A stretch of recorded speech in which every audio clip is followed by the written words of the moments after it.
Hi friends, ಎಲ್ಲರೂ ಹೇಗಿದ್ದೀರಾ? ಎಲ್ಲರೂ ಚೆನ್ನಾಗಿದ್ದೀರಾ ಅಂತ ಭಾವಿಸ್ತೀನಿ. ಬನ್ನಿ, ನಾನು ಇವತ್ತು ನಿಮಗೆ ನಮ್ಮ ತೋಟದ ಪೂಜೆ ಹೆಂಗೆ ಮಾಡ್ತೀವಿ ಅಂತ ತೋರಿಸ್ತೀನಿ. ಅದಕ್ಕಿಂತ ಮುಂಚೆ ನಮ್ಮ ತೋಟ ಹೆಂಗಿದೆ ಅಂತ ನೋಡಿ. ಅಡಿಕೆ ತೋಟ ಇವಾಗ ಎಲೆ ಬಳ್ಳಿ ಹಾಕಿದ್ದೀವಿ. ಆ್ಯಕ್ಚುಲಿ ಇತ್ತು ಮುಂಚೆ, ಬಟ್ ಮಳೆ ತುಂಬ ಹಾಕಿ ಹೋಗಿತ್ತು. ಇವಾಗ ಮತ್ತೆ ಹಾಕಿದ್ದೀವಿ. ಇವಾಗ ತೋಟದ ಪೂಜೆ ಮಾಡೋಕ್ಕಂತ ಎಲ್ಲ ಮನೆಯಿಂದ ಸಾಮಾನೆಲ್ಲ ಜೋಡಿಸ್ಕೊಂಡು ಬಂದಿದ್ವಿ. ನಾವು ತೋಟದ ಪೂಜೆ ಗೌರಿ ಹಬ್ಬದ ಟೈಮಲ್ಲಿ ಮಾಡ್ತೀವಿ. ಇವಾಗ ಅಪ್ಪಾಜಿ ಹಿಂದಿನ ದಿನವೇ ಚಪ್ಪರ ಹಾಕಿರ್ತಾರೆ. ಒಂದು ಮರ ಇದೆ, ಮರದ ಕೆಳಗಡೆ ನಾಗಪ್ಪ ಇದೆ, ಅದಕ್ಕೆ ಚಪ್ಪರ ಹಾಕಿರ್ತಾರೆ ಹಿಂದಿನ ದಿನ. ತುಂಬ ಚೆನ್ನಾಗಿ ಹಾಕ್ತಾರೆ ಚಪ್ಪರ ಮಾತ್ರ. ನೀವು ನೋಡ್ತಿರ್ಬೋದು ಇಲ್ಲಿ ನಿಂಬೆಕಾಯಿ, ಕಾಫಿ ಬೀಜ, ಎಲೆ ಮತ್ತು ಅಡಿಕೆಕಾಯಿ, ಹೊಂಬಾಳೆ ಎಲ್ಲ ಸಿಕ್ಕಿಸಿ ಕಟ್ಟಿ ಚಪ್ಪರ ಹಾಕಿದ್ದಾರೆ. ತುಂಬ ಚೆನ್ನಾಗಿ ಕಟ್ಟಿರ್ತಾರೆ ಚಪ್ಪರ ಮಾತ್ರ, ದೊಡ್ಡಕ್ಕಿರುತ್ತೆ. ಇವಾಗ ಮನೆಯಿಂದ ತಂದಿರೋ ಪೂಜೆ ಸಾಮಾನೆಲ್ಲ ಜೋಡಿಸಿ ಪೂಜೆ ಮಾಡಬೇಕು. ಫಸ್ಟು ನಾಗಪ್ಪನ ಇಲ್ಲೇ ಇರುತ್ತದು, ಅಂದರೆ ಅದು ಕಲ್ಲಲ್ಲಿ ನಾಗಪ್ಪ ಇರೋದು. ಅದನ್ನು ಇವಾಗ ನಮ್ಮ ಅಜ್ಜಿ ಫಸ್ಟು ಗೋಮೂತ್ರ ಹಾಕಿ ತೊಳೆದು ಅದಾದಮೇಲೆ ಎಣ್ಣೆಯಲ್ಲಿ ಒರೆಸಿ ಉತ್ತದ ಮಣ್ಣು ತೊಗೊಂಡು ಬಂದು ಪೂಜೆ ಮಾಡ್ತಿದ್ದಾರೆ. ನಾಗಪ್ಪಂಗಂತ ಬೇರೆ ಪಂಚೆ ಮತ್ತು ಟವಲು ತಂದಿರ್ತೀವಿ, ಅದನ್ನು ಉಡ್ಸಿದ್ದಾರೆ ಅಂದರೆ ಹಂಗೆ ಸೈಡಲ್ಲಿ ಇಟ್ಟಿದ್ದಾರೆ. ಪೂಜೆ ಎಲ್ಲ ಆದಮೇಲೆ ಎಲ್ಲರೂ ಹಾಲು ತುಪ್ಪ ಬಿಡ್ತೀವಿ. ಅದಾದಮೇಲೆ ಎಲ್ಲರೂ ಒಂದೊಂದು ಕಾಯಿ ಹೊಡಿತೀವಿ. ನೋಡ್ರಿ ಚಪ್ಪರ ಫುಲ್ ಹೆಂಗೆ ಕಾಣಿಸ್ತದೆ ಅಂತ. ಒಳಗಡೆ ಎಲ್ಲ ಗರಿ ಬರಬಾರ್ದಂತ ಸುಪ್ಪಟೆಲೆಲ್ಲ ನೀಟ್ ಫಿನಿಶಿಂಗಲ್ಲಿ ಅಪ್ಪಾಜಿ ಮಾಡಿರ್ತಾರೆ. ತುಂಬ ಚೆನ್ನಾಗಿ ಕಾಣಿಸ್ತಿತ್ತು.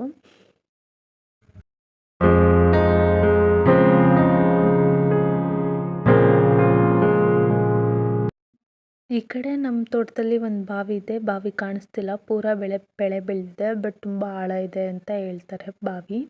ಇಲ್ಲಿ ನಾವು ಗಂಗಮ್ಮನ ಮಾಡ್ತಾ ಇದ್ದೀವಿ. ಇಲ್ಲಿ ಗಂಗಮ್ಮನ ಮಾಡಿ ಇದನ್ನು ತೊಗೊಂಡೋಗಿ ಅಲ್ಲಿ ಅಡಿಕೆ ಮರಕ್ಕೆ ಸೀರೆ ಏರಿಸಿ ಅಲ್ಲಿ ಪೂಜೆ ಮಾಡೋದು. ಫಸ್ಟ್ ಇಲ್ಲಿ ಗಂಗಮ್ಮನ ಮಾಡಬೇಕು, ಅದಕ್ಕೋಸ್ಕರ ಎಲ್ಲ ಜೋಡಿಸ್ಕೊಂಡು ಗಂಗಮ್ಮನ ಮಾಡ್ತಿದ್ದಾರೆ. ಗಂಗಮ್ಮನ ಮಾಡೋಕ್ಕೆ ಒಂದು ಬಾಳೆದೆಲೆ, ಸುಳೆ ಬಾಳೆದೆಲೆ ಹಾಕಿ ಅದ್ರ ಕೆಳಗಡೆ ಅಕ್ಕಿ ಹಾಕಿ ಅದಾದಮೇಲೆ ಚೊಂಬಲ್ಲಿ ನೀರಿಟ್ಟು ಸುತ್ತಲೂ 3 ವಿಳೆದೆಲೆ ಅಥವಾ 5 ವಿಳೆದೆಲೆ ಇಟ್ಟು ಹಿಂಗಾರ ಇಟ್ಟು 3ಕ್ಕೆ ಕಡಲೆಕಾಳು, ಚಿಗಣಿ, ಟಮಟ ಎಲ್ಲ ಹಾಕಿ ಪೂಜೆ ಮಾಡ್ತಿದ್ದಾರೆ.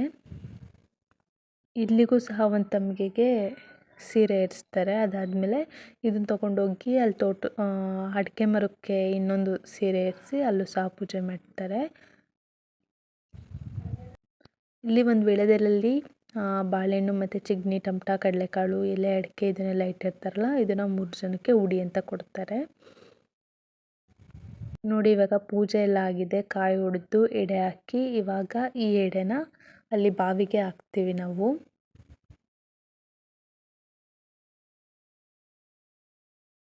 ಇವಾಗ ನೋಡಿ, ಇಲ್ಲಿ ಉಡಿ ಕೊಡ್ತಾರೆ ಅಂತ ಹೇಳಿದ್ನಲ್ಲ, ಇವಾಗ ಅಮ್ಮ ಅಪ್ಪಾಜಿ ಕೊಡ್ತಾ ಇದ್ದಾರೆ. ಆ್ಯಕ್ಚುಲಿ ಮದುವೆ ಆದವ್ರಿಗೆ ಕೊಡ್ತಾರೆ. ಇಲ್ಲಿ ನಮ್ಮ ಮನೇಲಿ 3 ಇದ್ದಿದ್ದು, ಹಂಗಾಗಿ ಇಲ್ಲೇ ಅತ್ತೆ ಮತ್ತು ಅಮ್ಮ ಅಪ್ಪಾಜಿ ಎಲ್ಲ ಕೊಟ್ಟರು. ಅದಾದಮೇಲೆ ಇವಾಗ ಎಡೆ ಬಾವಿಗೆ ಹಾಕ್ತೀವಿ ಅಂದ್ವಲ್ಲ, ಅದಕ್ಕೆ ಹಾಕಂತ ಅಪ್ಪಾಜಿ ತಗೊಂಡೋಗಿ ಹಾಕ್ತಾಯಿದ್ದಾರೆ. ನೆಕ್ಸ್ಟು ಇಲ್ಲಿಂದ ಗಂಗಮ್ಮನ ತಗೊಂಡೋಗಿ ನಾವು ಇಲ್ಲಿ ನೆಕ್ಸ್ಟ್ ತೋರಿಸ್ತೀನಿ ನಾನು ನಿಮಗೆ. ಇಲ್ಲಿ ಅಡಿಕೆ ಮರಕ್ಕೆ ಸೀರೆ ಉಡಿಸಿ ಗಂಗಮ್ಮನಲ್ಲಿಟ್ಟು ಮತ್ತೆ ಪೂಜೆ ಮಾಡ್ತೀವಿ ಅಡಿಕೆ ಮರನ.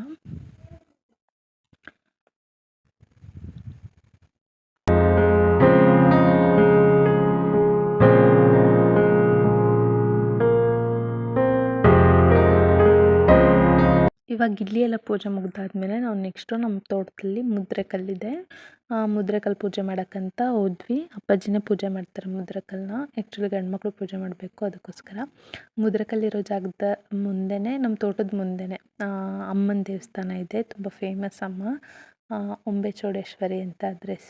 ದೇವರು ಸಹ ಮುಂಚೆ ನಮ್ಮ ತೋಟದಲ್ಲೇ ಇದ್ದು, ಇವಾಗ ಅದನ್ನೇ ಸಪ್ರೇಟ್ ಗುಡಿ ಥರ ಮಾಡಿದ್ದಾರೆ. ಇವಾಗ ಇಲ್ಲಿ ಎಲ್ಲ ಪೂಜೆ ಮಾಡಿ ನೋಡ್ತಿರ್ಬೋದು, ಅದು ಗುಂಡಿ ಥರ ಮಾಡಿ ಅಪ್ಪಾಜಿ ಮುದ್ರೆ ಕಲ್ಲಿಗಂತ ಜಾಗ ಮಾಡಿದ್ದಾರೆ. ಇವಾಗ ಮುದ್ರೆ ಕಲ್ಲಿಗೂ ಸಹ ಎಡೆ ಹಾಕಿದ್ವಿ, ಹಾಲು ತುಪ್ಪ ಎಲ್ಲ ಬಿಟ್ಟು. ಇಲ್ಲೂ ಸಹ ಪೂಜೆ ಮುಗಿಸ್ಕೊಂಡು ನೆಕ್ಸ್ಟ್ ನಾವು ತೋಟಕ್ಕೆ ತೊಗೊಂಡ್ಬಂದು ಊಟ ಮಾಡೋರು ಮಾಡ್ತಾರೆ. ಬಟ್ ನಮ್ಮ ಮನೇಲಿ ತೋಟದಲ್ಲಿ ಊಟ ಮಾಡಲ್ಲ ನಾವು, ಅಂದರೆ ತುಂಬ ಸೊಳ್ಳೆ ಎಲ್ಲ ಇರುತ್ತಂತ ಮನೆಯಲ್ಲೇ ಊಟ ಮಾಡ್ತೀವಿ. ಹಂಗಾಗಿ ಪೂಜೆ ಎಲ್ಲ ಮುಗಿಸ್ಕೊಂಡಾದ್ಮೇಲೆ ಮನೇಲೋಗಿ ಎಲ್ಲರ ಜೊತೆಗೆ ಊಟ ಮಾಡ್ತೀವಿ. ನೋಡಿ ಎಲೆ ಬಳ್ಳಿ ಕಟ್ಟಿದ್ರು ಮೊನ್ನೆ ಅಂದಲ್ಲ, ಅದು ಕಾಣಿಸ್ತಿದೆ ಅಲ್ಲಿ.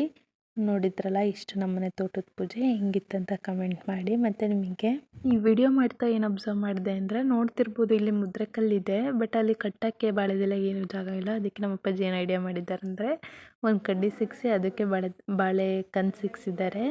ಈ ವಿಡಿಯೋ ಇಷ್ಟ ಆದರೆ ಪ್ಲೀಸ್ ಲೈಕ್ ಮಾಡಿ, ಮತ್ತು ನನ್ನ ಚಾನಲ್ಗೆ ಪ್ಲೀಸ್ ಸಬ್ಸ್ಕ್ರೈಬ್ ಆಗಿ. Thank you.